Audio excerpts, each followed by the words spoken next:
Ikaapat na kabanata. Ngunit sinasabi ko na samantalang ang tagapagmana ay bata, ay walang pagkakaibang anuman sa alipin, bagamat siya'y Panginoon ng lahat. Datapwat nasa ilalim ng mga tagapag-ampon at ng mga tagapangasiwa hanggang sa panahong itinakda ng Ama.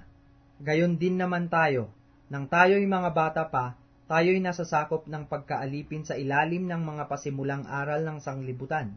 Datapwat nang dumating ang kapanahunan, ay sinugo ng Diyos ang kanyang anak, na ipinanganak ng isang babae, na ipinanganak sa ilalim ng kautusan, upang matubos niya ang nanga sa ilalim ng kautusan, upang matanggap natin ang pagkukupkop sa mga anak. At sapagkat kayo'y mga anak, ay sinugo ng Diyos ang espiritu ng kanyang anak sa ating mga puso, na sumisigaw, Aba, Ama.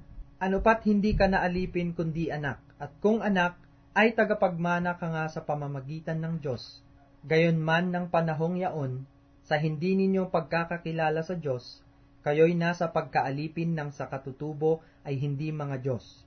Datapwat ngayon yamang nakikilala na ninyo ang Diyos, o ang lalong mabuting sabihin, kayo'y nangakikilala ng Diyos, bakit muling nangagbabalik kayo doon sa mahihina at walang bisang mga pasimulang aral, na sa mga yaoy ninanasa ninyong magbalik sa pagkaalipin? Ipinangingilin ninyo ang mga araw, at mga buwan, at mga panahon, at mga taon. Ako'y natatakot tungkol sa inyo. Baka sa anumang paraan ay nagpagal ako sa inyo ng walang kabuluhan.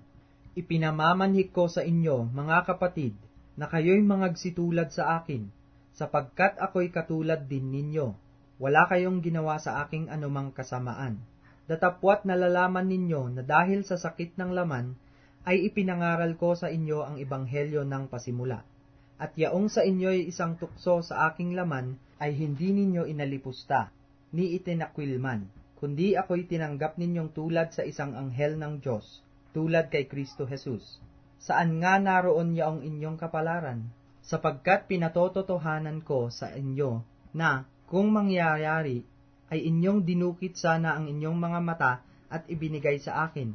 Kaya nga ako bagay naging kaaway ninyo, sa pagsasabi ko sa inyo ng katotohanan. May nangagmamalasakit sa inyo sa hindi mabuting akala, subalit ang ibig nila ay ihiwalay kayo, upang ipagmalasakit ninyo sila. Datapwat mabuti ang ipagmalasakit sa mabuting bagay sa lahat ng panahon, at hindi lamang samantalang ako'y kaharap ninyo. Maliliit kong mga anak, na muli kong ipinagdaramdam sa panganganak hanggang si Kristo ay mabadha sa inyo. Datapwat, ibig kong makaharap ninyo ako ngayon, at baguhin ang aking tinig, sapagkat ako'y nag-aalinlangan tungkol sa inyo. Sabihin ninyo sa akin, kayong nagsisipagnasang mapasailalim ng kautusan, hindi ba ninyo naririnig ang kautusan? Sapagkat nasusulat na si Abraham ay nagkaroon ng 2 anak, ang isa'y sa aliping babae, at ang isa'y sa babaeng malaya. Gayon man ang anak sa alipin ay ipinanganak ayon sa laman, ngunit ang anak sa babaeng malaya ay sa pamamagitan ng pangako. Ang mga bagay na ito'y may lamang talinghaga, sapagkat ang mga babaeng ito'y 2 tipan. Ang isa'y mula sa bundok ng Sinai, na nanganganak ng mga anak sa pagkaalipin, na ito'y si Agar. Ang Agar ngang ito ay bundok ng Sinai sa Arabia, at ito'y katulad ng Jerusalem ngayon, sapagkat ito'y nasa pagkaalipin kasama ng kanyang mga anak.